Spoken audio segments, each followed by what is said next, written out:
আসসালামু আলাইকুম এভরিওয়ান, আশা করি সবাই অনেক ভালো আছেন। গাইস, আজকের ভিডিওতে আমরা কথা বলবো Realme Narzo 60 Pro এই ফোনটি নিয়ে। ফোনটি কিছুদিন আগে ইন্ডিয়ান মার্কেটে লঞ্চ হয়েছে। ফোনটির হাইলাইটেড বিষয় হচ্ছে এই ফোনে থাকছে মিডিয়াটেক ডায়মেনসিটি 7050 চিপসেট। এছাড়াও থাকছে 100 মেগাপিক্সেলের ক্যামেরা, আরও থাকছে ডিসপ্লেতে 120 হার্টজ রিফ্রেশ রেট। সো সব কিছু মিলিয়ে ফোনটি আসলে কেমন হবে, ফোনটি আমরা বাংলাদেশি বাজারে কবে পাবো এবং এর দামই বা কেমন হতে পারে, এই সবগুলো প্রশ্নের উত্তর থাকবে আজকের ভিডিওতে। সো পুরো ভিডিওটি অবশ্যই দেখবেন। আর আপনারা দেখছেন টেক জোন 99, চ্যানেলটি সাবস্ক্রাইব করে পাশে থাকবেন এবং ভিডিওতে একটা লাইক দিতে ভুলে যান না কিন্তু।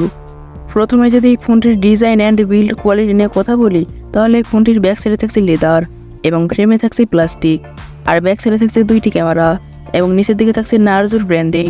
ফোনটির থিকনেস করা হয়েছে 8.2 মিলিমিটার এবং ওজন করা হয়েছে 185 গ্রাম, যার কারণে ফোনটি আপনারা এক হাতে লং টাইম খুব ভালোভাবে ইউজ করতে পারবেন। তবে পোর্টস অ্যান্ড বাটন হিসেবে কিন্তু সব ধরনের পোর্টস অ্যান্ড বাটন থাকছে না, যেমন 3.5 মিলিমিটার হেডফোন জ্যাক থাকছে না। এছাড়া এই ফোনে শুধু দুইটি সিম কার্ডই ইউজ করতে পারবেন, এক্সটার্নাল কোনো মাইক্রো এসডি কার্ড ইউজ করার অপশন থাকছে না। ফোনটির সামনের দিকে আসলে পেয়ে যাচ্ছেন একটি ফুল ভিউ ডিসপ্লে, যার উপর অংশে মাঝ বরাবর পাঞ্চলের মাধ্যমে বসানো থাকছে সেলফি ক্যামেরা। এই ফোনে থাকছে ইন ডিসপ্লে ফিঙ্গারপ্রিন্ট সেন্সর, যা খুবই ফাস্ট এবং অ্যাকুরেট বলে জানতে পেরেছি। ফোনটি মার্কেটে দুইটি কালার ভেরিয়েন্টে পাওয়া যাবে, অরেঞ্জ এবং ব্ল্যাক। ডিসপ্লে নিয়ে কথা বলতে গেলে এই ফোনে থাকছে 6.7 ইঞ্চির একটি অ্যামোলেড প্যানেল, যা full HD plus display. Resolution হিসেবে থাকছে 1080x2400 পিক্সেল। এছাড়াও থাকছে 394 ppi এলসিডি, আরও থাকছে 900 নিটস ব্রাইটনেস। এই ফোনে ব্যবহার করা হয়েছে 120 হার্টজ রিফ্রেশ রেট।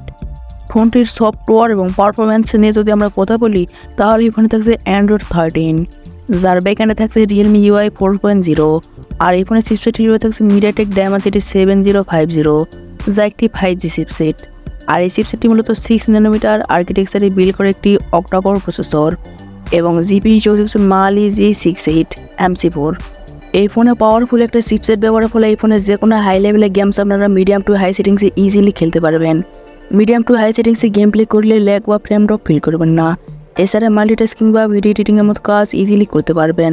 এই ফোনটি 3টি ভেরিয়েন্টে লঞ্চ হয়েছে, 8GB র্যাম, 128GB রোম এবং 12GB র্যাম, 256GB রোম এবং সবশেষে থাকছে 12GB র্যাম, 1TB রোম, যা স্টোরেজ টাইপ হিসেবে থাকছে UFS 3.1 এবং র্যাম টাইপ হিসেবে থাকছে LPDDR4X।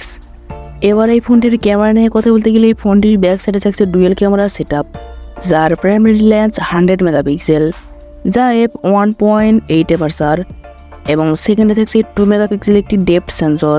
ফোনটি থেকে সেলফি ক্যামেরা হিসেবে থাকছে 16 মেগাপিক্সেলের সেলফি ক্যামেরা।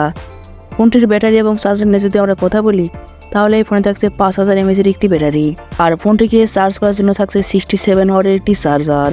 এই ফোনে 6 ন্যানোমিটার চিপসেট ব্যবহারের ফলে এই ফোনে আপনারা একদিনের ব্যাটারি ব্যাকআপ খুব ভালোভাবেই পেয়ে যাবেন। ফোনটির প্রাইস নিয়ে কথা বলতে গেলে বাংলাদেশের মার্কেটে এই ফোনটি আপনারা 1 মাসের মধ্যে আনঅফিসিয়ালি পেয়ে যাবেন। বাংলাদেশের বাজারে এই ফোনটির আনঅফিসিয়াল প্রাইস হতে পারে 28 থেকে 30,000 টাকা, তবে প্রাইস কিছুটা আপ ডাউন হতেই পারে। ওভারঅল আপনি যদি এই প্রাইস পয়েন্টে ভালো ডিসপ্লে, গেমিং এবং মোটামুটি ক্যামেরা ফোন নিতে চান, তাহলে এই ফোনটি দেখতে পারেন। আশা করি Realme Narzo 60 Pro এই ফোনটির ডিটেলস খুব ভালোভাবেই জেনে গেছেন। গাইস, এই ছিল আজকের ভিডিওটি কেমন লেগেছে কমেন্ট করে অবশ্যই জানাবেন। আর ভিডিওটি যদি আসলেই ভালো লেগে থাকে, তাহলে আমাদের চ্যানেলটি সাবস্ক্রাইব করবেন, ভিডিওতে একটা লাইক দিবেন এবং সবসময় সাথে থাকবেন, কারণ আপনাদের সাপোর্ট এবং ভালোবাসার সবসময় প্রয়োজন। সো আজকের মতো এই পর্যন্তই। সবাই ভালো থাকবেন, সুস্থ থাকবেন। আল্লাহ হাফেজ।